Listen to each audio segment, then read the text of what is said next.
So there's a lot of fighting between different factions.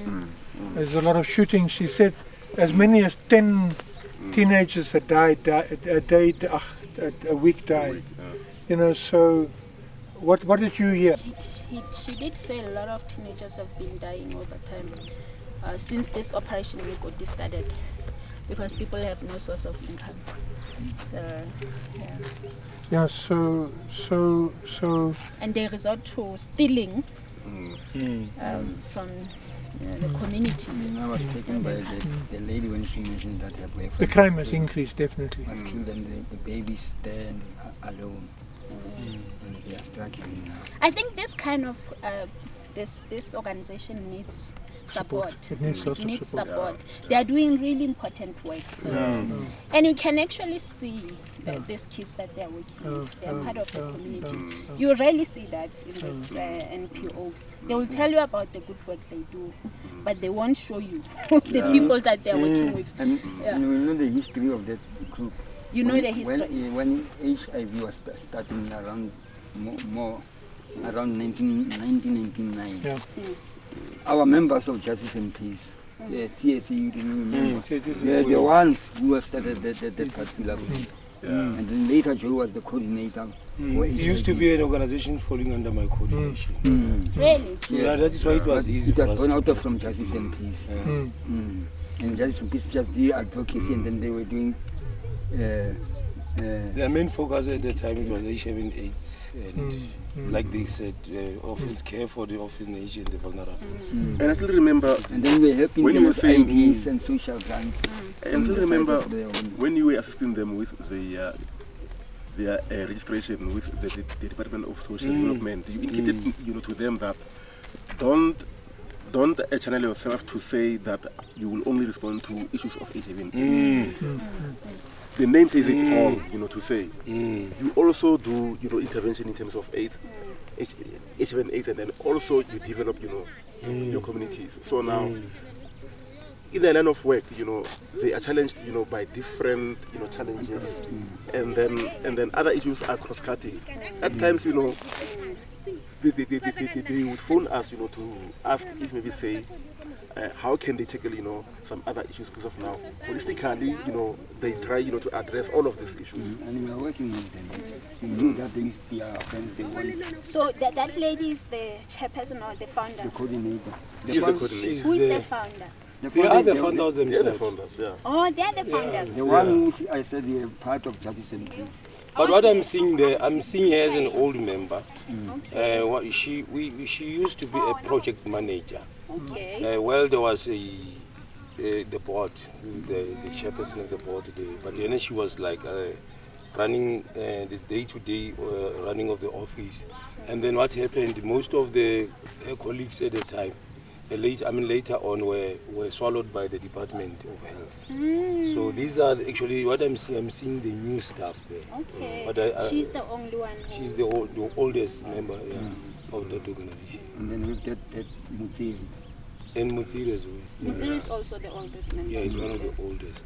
More than 15 years. But they are good people, I can tell. Look, the thing with that thing which was good was it was attended by people from all over Africa. Look, the other thing which I thought was quite important is the involvement of the women who were affected by the disaster.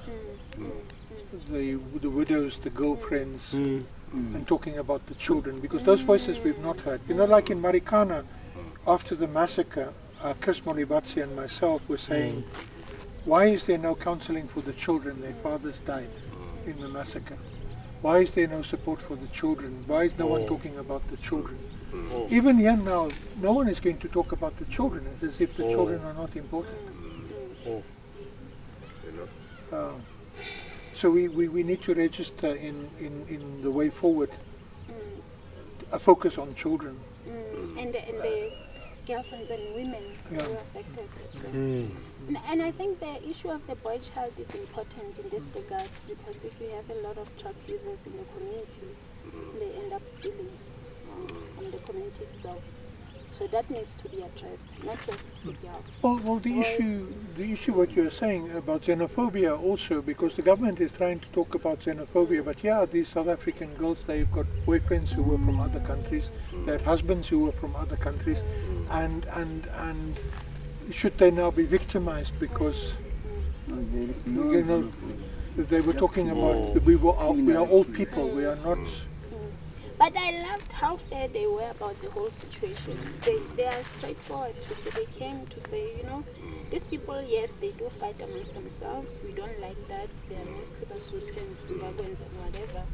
But of course, they are part of our community. You know. Exactly. So that. Yeah, And that is the message that we've been, you know,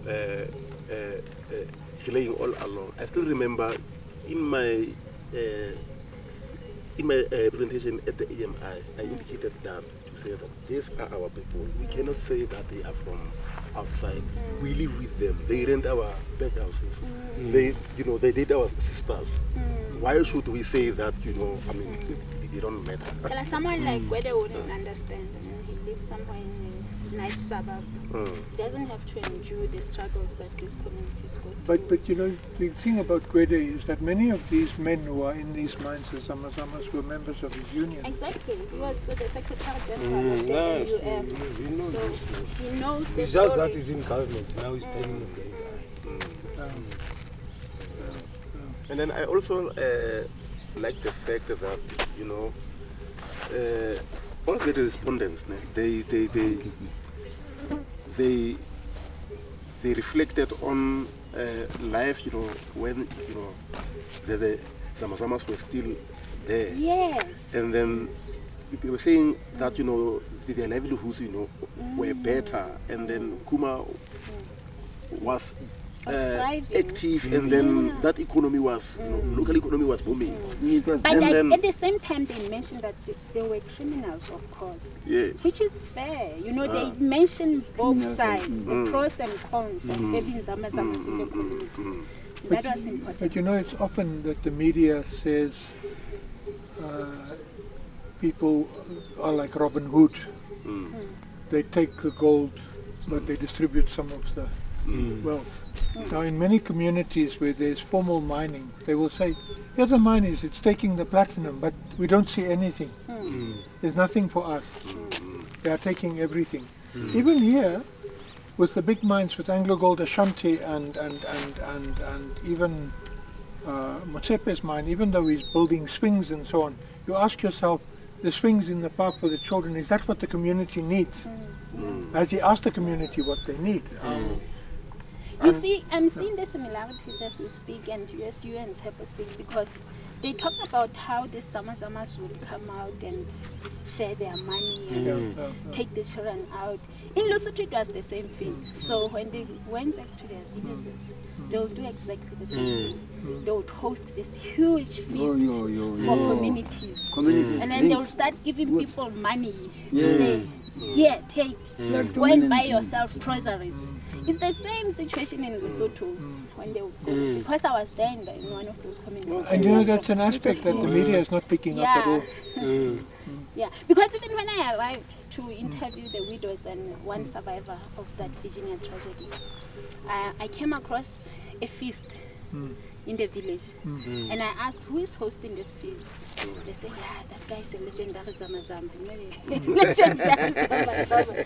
And then every time when he's around, we eat here. We know that we're going to eat, that he's going to slaughter cows, and then we go home very full. So in fact, a feast can go on for an entire week, and people never go hungry. When So, you know, basically, there is, you know, this Robin Hood, you know, spirit, you know, going on. Yes, so there's a Robin Hood thing going on with these Zama Zamas and their communities. But you see also the thing is that it's a bit like the taxi industry, because the big mining companies are not owned by South Africans or Africans.